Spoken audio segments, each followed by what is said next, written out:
sense her determination. He was proud of her, proud of how she'd stuck up for Nina, proud that she hadn't been broken. He also felt more protective toward this woman than anyone else he'd rescued. He couldn't identify all the reasons why, but the feeling was definitely there.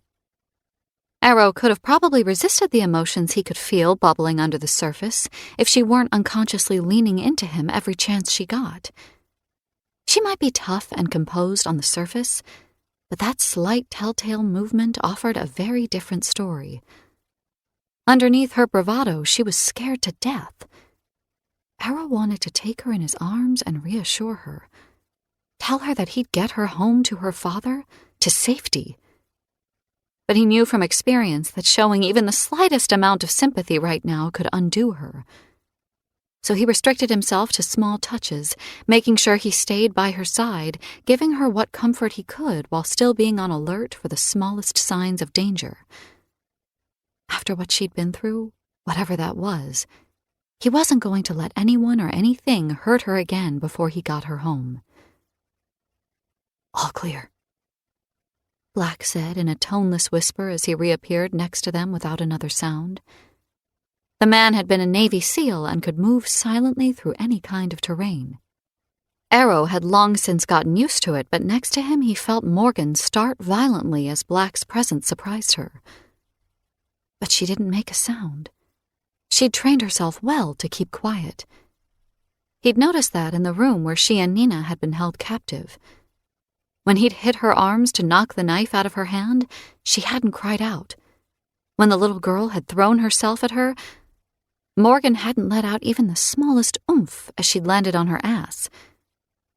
It had surprised him at the same time it impressed the hell out of him. He and his teammates had learned to move absolutely silently, but it had taken him years of training in the Marines and more dangerous missions than he could count.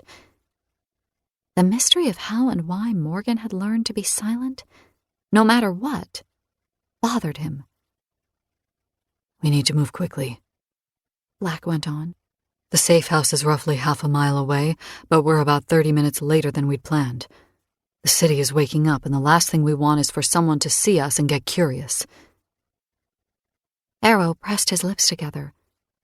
3 Caucasian men wandering around the city wearing all black, with a woman and child in tow, would definitely attract attention, the kind they didn't need. He opened his mouth to speak, but Morgan beat him to it. "We should split up," she said quietly. "We're slowing you guys down.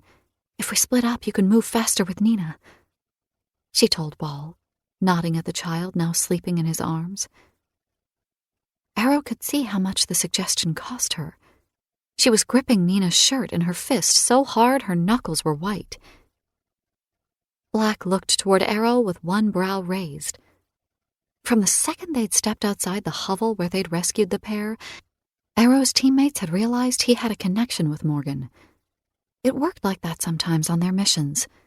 They were trained to watch the reactions of the women and children, and if they showed the slightest inclination to trust one of the men over another, the team did what they could to encourage that. Trust was a huge issue when rescuing kidnapping victims, and having a victim trust even one of them made the mission that much easier. They'd read Morgan's body language as easily as he had, not to mention the way he'd been hovering over her. Black was asking, without words, for Arrow's opinion on splitting up.